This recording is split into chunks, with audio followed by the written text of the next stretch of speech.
Hello. This presentation is on the short story Redeployment by Phil Clay. And obviously my name is Chuck Sullivan and I am a student at Eastern Illinois University. So first we're going to talk a little bit about the author, Phil Clay himself. Phil is a graduate of Dartmouth College. He's a veteran of the United States Marine Corps, and he served in Iraq, Anbar province in 2007 to 2008 and did a tour of duty there in Iraq. He's actually the author of multiple short stories, many of them dealing with the military and focusing on soldiers and their minds during the war and after the war. A little bit more about Mr. Clay. He's actually won quite a few awards. You can see from the slide that he was a National Book Award winner for fiction. He won the Heritage Foundation Award for fiction. He won the Warwick Prize, the Circle John Leonard Award, and he was also a Literary Award for Excellence winner in military fiction. So a very accomplished author, and I actually really did enjoy the story.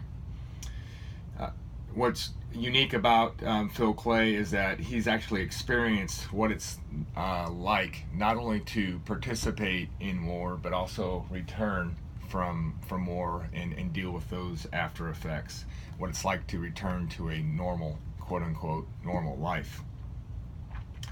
And while his work is all fiction, he draws quite a bit on his multiple experiences actually and things that he encountered when he was in the war. So he has some very first-hand experiences that he can share and relay through into his words and into his work. So a very quick summary of the selection that I chose, Redeployment. The story is actually very, very raw, and it's written in a way that soldiers talk.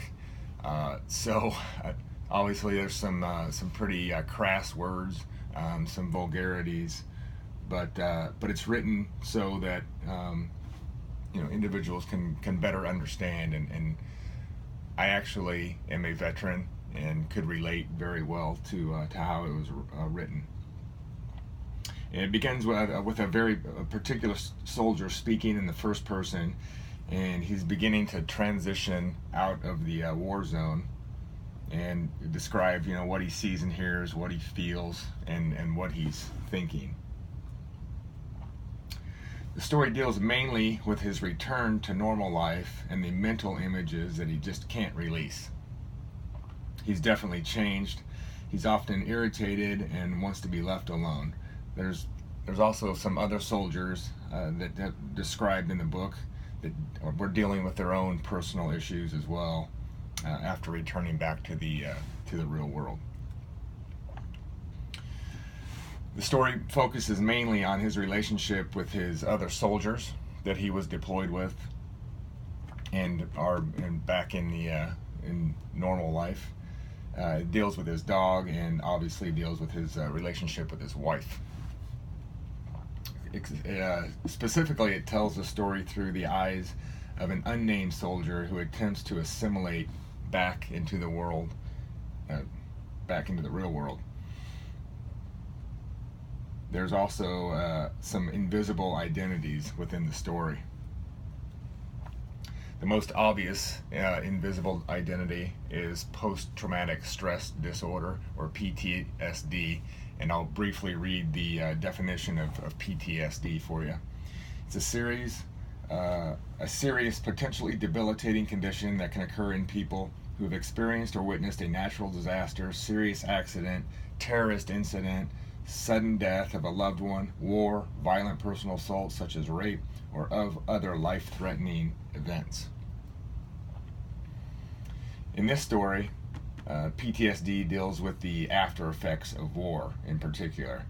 And I think the United States as a whole has done a much better job of recognizing soldiers on their return home, but there's still many are forgotten about. In the story Redeployment, over the 7 months that the battalion is in Iraq, it depicts pluralism at its best, actually. The group is truly made up of all different colors, races, religions, backgrounds, and it's a mosaic, and they all obviously have one common goal, and that is to survive. But it really is a melting pot of sorts. From you have 18-year-old kids to 45-year-old men. You have Latinos, African Americans, whites, Asians, various religious backgrounds, but all of that doesn't matter when you're at war. You're there for one goal, and all of you are together trying to obtain that one goal. Upon their return home, many of the soldiers have a difficult time adjusting, obviously. There's a reference in the book that mentions when they finally turn their rifles back in, the individual has a hard time figuring out what to even do with his hands. So for 7 months, his hands have been wrapped around a rifle, even when you're sleeping in war. When he turned it in, he actually mentioned first that he had no idea what to do with his hands. He originally put them in his pockets, then he pulled them out and crossed his arms, and then that didn't feel comfortable either, and it was described as he just let them loose, useless actually, hanging at his sides. So it was as if he had nothing to do with his hands anymore. Also, it was somewhat uncomfortable when he first kissed his wife. He'd forgotten what she felt like and how that felt. Obviously, we mentioned walking through a store.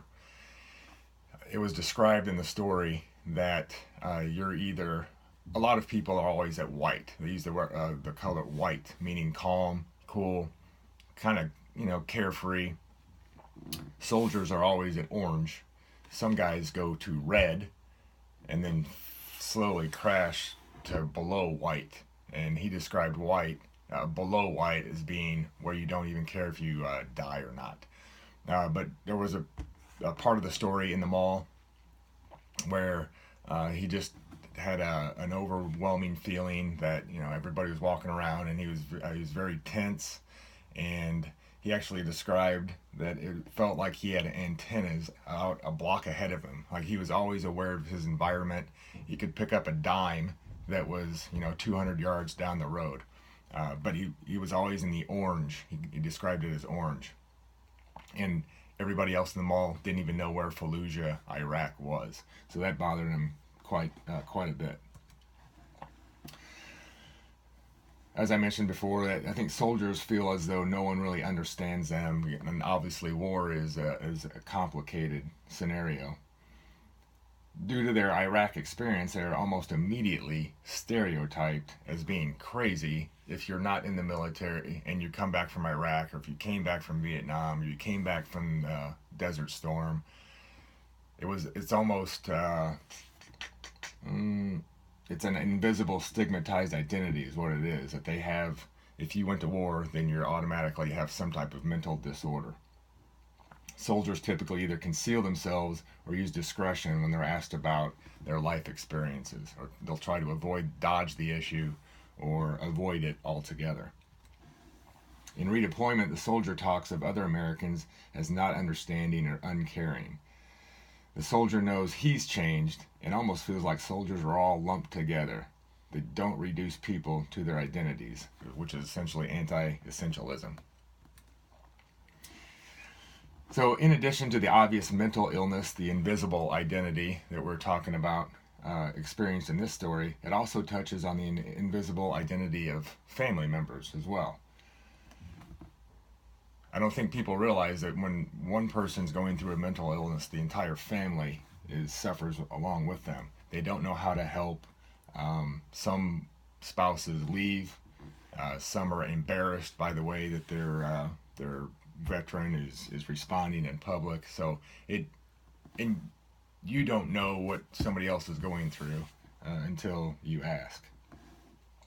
So over the last few years, the military, as I mentioned before, has really done made an improved effort to identify this PTSD disease. They don't want the soldier to conceal it, and they are trying to destigmatize it. Again, I mentioned that I was a veteran of the military. I was in Desert Storm, and I'm also a first responder, firefighter, so see a lot of varying degrees of trauma, whether it's suicides, shootings, stabbings, fires, obviously. But we're stereotyped as the macho, nothing affects us type of. Both firefighters and military veterans are kind of stigmatized that we're the macho guys, and a lot of time we have a stress debriefing after calls that we discuss exactly what went on. So there's actually the Illinois Firefighter Peer Support Group has been initiated about 2 years ago, where it's a group of firefighters, a network of firefighters that have been trained in coping mechanisms and etc. And they're just a phone call away. So there's 15,000 plus full-time firefighters in the state of Illinois, and we know that it's just a phone call away. So that, again, it's being recognized not only in the military but also in the fire service. Again, it's complicated. I mentioned, we're supposed to be these macho guys, and we use macho language, but you're either a badass or this is how it's termed, you're either a badass or you're passively traumatized. So in summary, I thought, again, it was an excellent piece by Kay. The invisible identity we mentioned was PTSD, post-traumatic stress disorder of the soldier. And I think, the more that we talk about it, the more that society can better understand and maybe avoid stigmatizing that identity. And that would conclude my presentation. Thanks, and have a good day.